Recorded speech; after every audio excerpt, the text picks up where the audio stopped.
Hey brothers and sisters, tonight we're going to be reading in the Robert Alter Bible from Exodus 18 to 21. Pardon my face. Kool-Aid happened.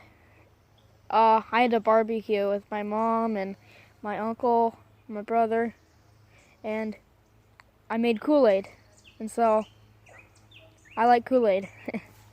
But I probably should have opened it before I So let me flip there real quick. You gotta let me do that real quick. Here we are. So Exodus chapter 18. And Jethro, priest of Midian, Moses' father-in-law, heard all that God had done for Moses and for Israel his people, that the Lord had brought Israel out of Egypt. And Jethro, Moses' father-in-law, took Zipporah, Moses' wife, after her being sent away, and her 2 sons, one of whom was named Gershom. For he said, A sojourner have I been in a foreign land. And the other was named Eleazar, for the Lord God of my fathers was my aid and rescued me from Aaron's sword. And Jethro, Moses' father-in-law, and his sons and his wife with him, came to Moses, to the wilderness in which he was encamped, the mountain of God. And he said to Moses, I, your father-in-law Jethro, am coming to you, and your wife and her 2 sons with her.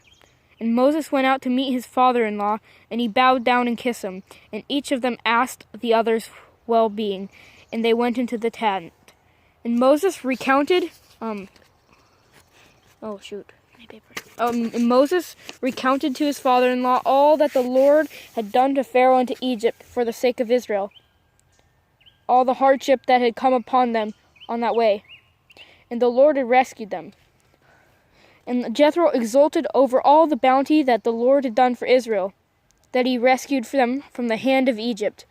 And Jethro said, Blessed is the Lord, who has rescued you from the hand of Egypt and from the hand of Pharaoh, who rescued the people from under the hand of Egypt. Now I know that the Lord is greater than all the gods, for in this thing they schemed against them. And Jethro, Moses' father-in-law, took a burnt offering and sacrifices for God, and Aaron came, and all the elders of Israel with him, to eat bread with Moses' father-in-law before God. And it happened on the next day that Moses sat to judge the people, and the people stood over Moses from morning till evening. And Moses' father-in-law saw all that he was doing for the people, and he said, What is this thing you are doing for the people? Why are you sitting alone while all the people are poised over you from morning till evening? And Moses said to his father-in-law, For the people came to me to inquire of God. When they have some matter, it comes to me, and I judge between a man and his fellow, and I make known his God's statutes and his teaching. And Moses' father-in-law said to him, The thing that you are doing is not good. You will surely wear yourself out, both you and this people that is with you. For the thing is too heavy for you. You will not be able to do it alone. Now, heed my voice. I shall give you counsel, and may God be with you. Be you for the people over against God, and it shall be you who will bring the matters to God. And you shall warn them concerning the statutes and the teachings, and you shall make known to them the way in which they must go, and the deed which they must do. As for you, you shall search out from all the people able, God-fearing men, truthful men, haters of bribes, and you shall put over them chiefs of thousands, chiefs of hundreds, chief of 50s, and chiefs of 10s. And they shall judge the people at all times. So, every great matter they shall bring to you, and every small matter they themselves shall judge, and it will lighten from upon you, and they will bear it with you. If you do this thing, God will charge you, and you will be able to stand, and also all this people will come to its place in peace. And Moses heeded the voice of his father-in-law, and he did all that he had said.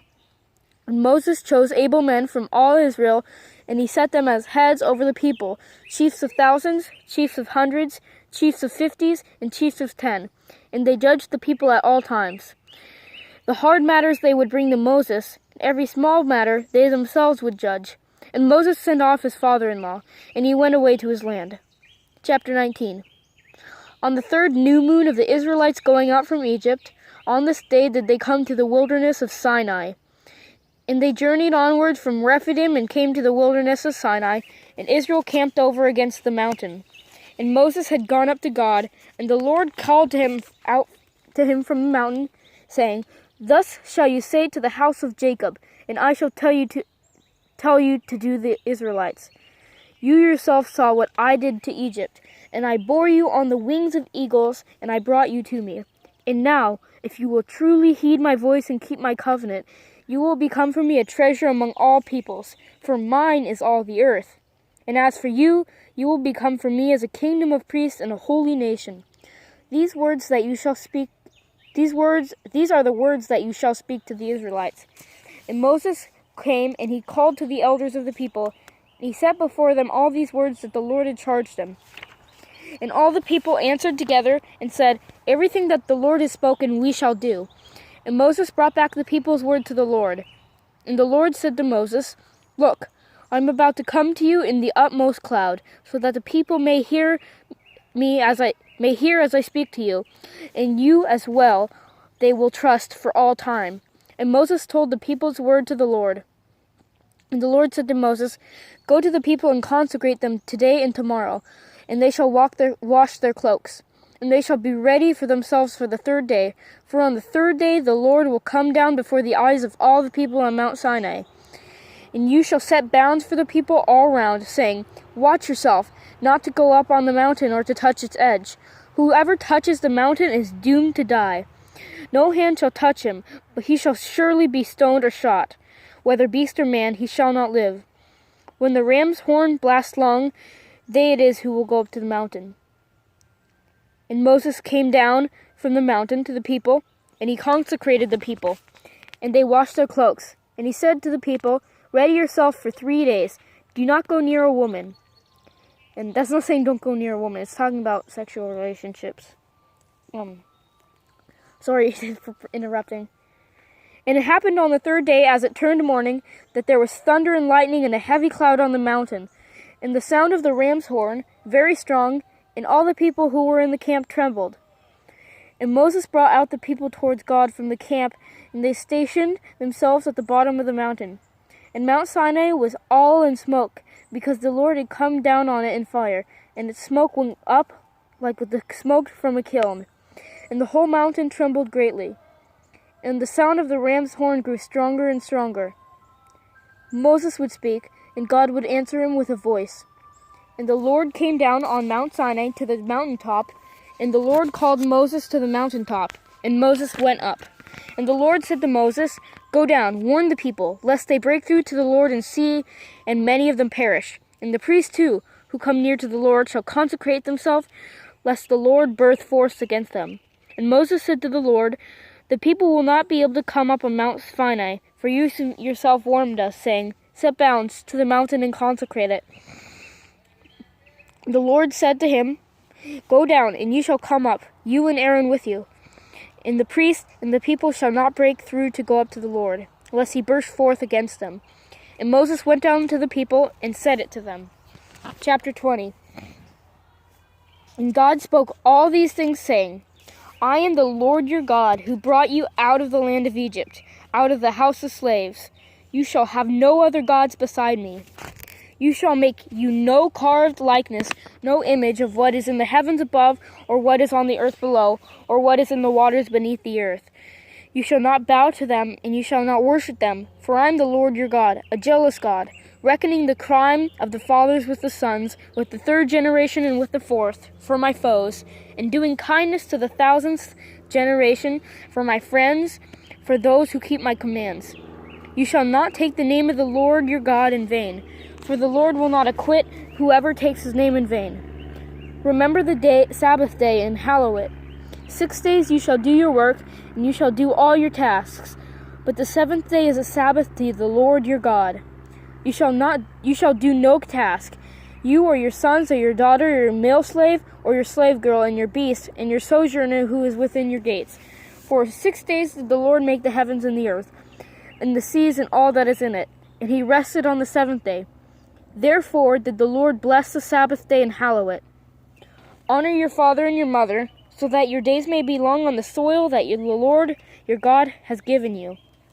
You shall not murder. You shall not commit adultery. You shall not steal. You shall not bear false witness against your fellow man. You shall not covet your fellow man's your fellow man's house. You shall not covet your fellow man's wife, or his male slave, or his slave girl, or his ox, or his donkey, or anything that your fellow man has. And all the people were seeing the thunder and the flashes and the sound of the ram's horn and the mountain and smoke. And the people saw it, and they drew back and stood at a distance. And they said to Moses, "Speak you with us, that we may hear, and let not God speak, lest we die." And Moses said to the people, "Do not fear, for in order to test you, God has come in order that his fear be upon you, so that you do not offend." And the people stood at distance, and Moses drew near the thick cloud where God was. And the Lord said to Moses, "Thus shall you say to the Israelites, You yourself saw that from the heavens I spoke with you. You shall not make me gods of silver. You shall not make with me gods of silver and gods of gold, and you shall not make them for yourselves. An earthen altar you shall make for me, and you shall sacrifice upon it your burnt offerings, and your communion sacrifice, and your sheep, and your cattle.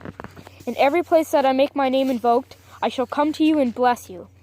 And should you make me an altar of stones, you shall not build them of hewn stones, for your sword would brandish over it and profane it.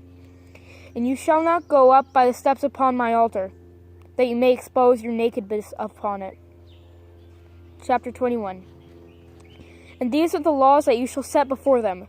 Should you buy a Hebrew slave, 6 years shall he serve, and the 7th he shall go free, with no payment. If he came by himself, he shall go out by himself. If he was a husband to a wife, his wife shall go out with him.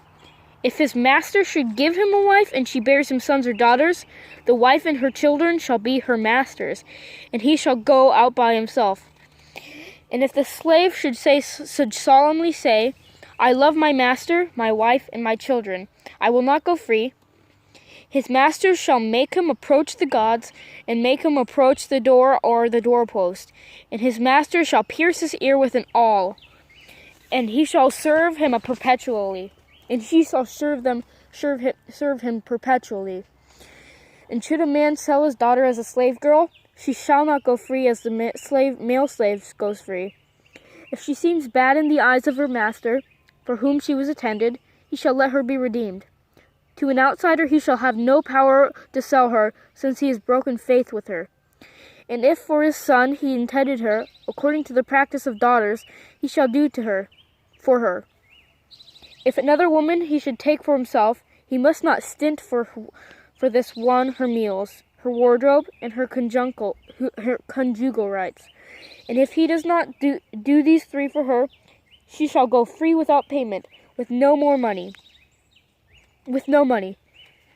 He who strikes a man and he dies is doomed to die.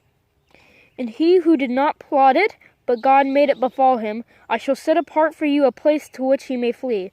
And should a man scheme against his fellow man to kill him by cunning, from my altar ye shall take him to die. He who strikes his father or mother is doomed to die. And he who kidnaps a man and sells him, or he is found in his hands, is doomed to die. And he who vilifies his father or mother is doomed to die. And should men quarrel, and a man strike his fellow man with a stone or a fist, but does not die but falls ill, if he gets up and goes outside on his cane, the striker shall be clear, only he shall pay for his loss of time, and he shall surely stand good for his cure. And should a man strike his male or slave girl with a rod, and they die under his hand, they shall surely be avenged. But if a day or 2 they should survive, they are not to be avenged, for they is money. And should men brawl and collide with a pregnant woman, and her fetus come out, but there be no other mishap, he shall surely be punished according to what the woman's husband imposes on him. He shall pay by the reckoning. And if there is a mishap, you shall pay a life for a life, an eye for an eye, a tooth for a tooth, and a hand for a hand, a foot for a foot, a burn for a burn, a wound for a wound, a bruise for a bruise. And should the man strike the eye of his male or slave girl and ruin it, he shall send them off free for their eye. And should he knock the tooth out of his male slave or the tooth of his slave girl, he shall send them off free for the tooth.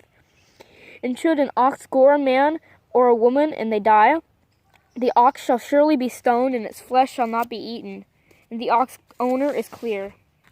And if the ox is a gorer from the time past, and it was warned against his owner, who did not keep it in, and caused the death of a man and woman, the ox shall be stoned, and its owner too shall be put to death. If restitution be set for him, he shall pay the redemption of his life, whatever will be set for him. Whether a son it gore or a daughter it gore, according to this practice it shall be done to him.